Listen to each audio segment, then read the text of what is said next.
তো আজকে আবার একটা ফটো এডিট করব। তো স্ন্যাপসিডের মাধ্যমে তো আমি এডিট করছি, তোমরা দেখো। তো তোমাদের ফটো হিসেবে তোমরা ব্রাইটনেস বাড়াবে, কন্ট্রাস্ট বাড়াবে। তো আমি আমার ফটো হিসেবে বাড়াচ্ছি, তো তোমরা দেখো। উপরে যেই অ্যারোটা আছে ওটাতে ক্লিক করতে হবে, তাহলে ভিউ এডিটে যাবে। তো ওখানে গিয়ে ভিউ এডিটে ক্লিক করে টোন ইমেজে গিয়ে ব্রাশে ক্লিক করতে হবে। তো আমি একটু এটার কালার যেটা আছে ওটা একটু স্মুথ করে নিচ্ছি। তো স্মুথ করার পর আমি এখানে রাইটে ক্লিক করে দেব। তো এবার পেন্সিল আইকনে ক্লিক করার পর যে নিচে যেটা ওইটাতে ক্লিক করে ডাবল এক্সপোজার এ ক্লিক করতে হবে।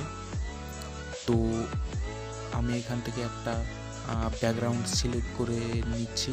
তো তোমরা যে ব্যাকগ্রাউন্ডটা বসাবে ওইটা তোমরা নিয়ে নেবে। সব শেষে যে টুলটা দেখতে পাচ্ছ ওইটাকে ফুল বাড়িয়ে দিবে, রাইটে ক্লিক করবে। তো আমি করছি। তো এবার ভিউ এডিটে গিয়ে ব্রাশে ক্লিক করার পর এইখান থেকে ফুল 100 করে নিতে হবে। অবশ্যই জুম করে এটা করতে হবে, না হলে জুম না করে করলে এটা ভালো হবে না। তো আমি জুম করে করছি, তো দেখো আস্তে আস্তে করবে। তো আমি ভিডিওটা ফাস্ট করে দিচ্ছি, না হলে অনেক লম্বা হয়ে যাবে।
তো আবার পেন্সিল আইকনে ক্লিক করার পর আমরা একটু টোন ইমেজে কাজ করব। তো টোন ইমেজ সবার প্রথমে থাকে। তো টোন ইমেজে আমরা একটু কন্ট্রাস্টটাকে বাড়িয়ে দিচ্ছি। কন্ট্রাস্ট বাড়িয়ে ভালো লাগছে। কন্ট্রাস্টটাকে আমরা একটু মাইনাস করলাম 6 মতো। তো স্যাচুরেশনটাকে একটু মাইনাস করলাম। তো দেখো যেইভাবে করছি সেইভাবে করবে। তো উপরে যে অ্যারোটা আছে ওইটাতে ক্লিক করে ভিউ এডিটে ক্লিক করে ব্রাশে ক্লিক করছি। তো আমরা একটু এটার স্যাচুরেশনটা যেহেতু বাড়িয়েছি, তো ড্রেসটাতে একটু লাইট বেশি হবে। তো সেই জন্য আমরা একটু এইটাকে ব্রাশ করছি। তো এটা আস্তে আস্তে করতে হবে, না হলে হবে না ভালো মতো, তো দেখতে খারাপ লাগবে। তো আমি এটা করছি।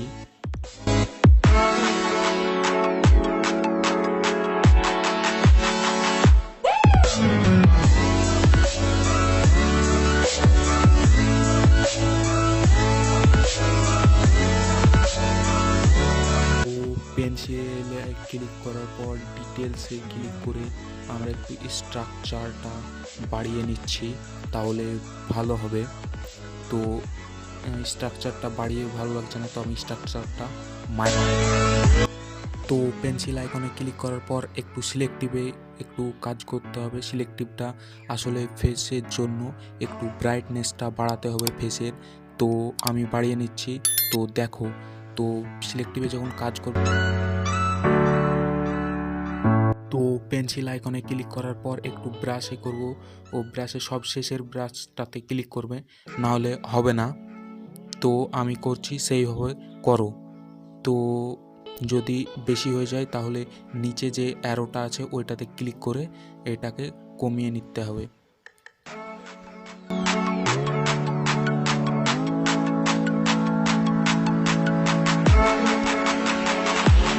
তো পেন্সিল আইকনে ক্লিক করার পর যে মাথার মতো চিহ্নটা আছে ওইটাতে ক্লিক করে যে স্মুথ টুয়ে ক্লিক করতে হবে। তারপর আমি যেভাবে করছি সেইভাবে করো।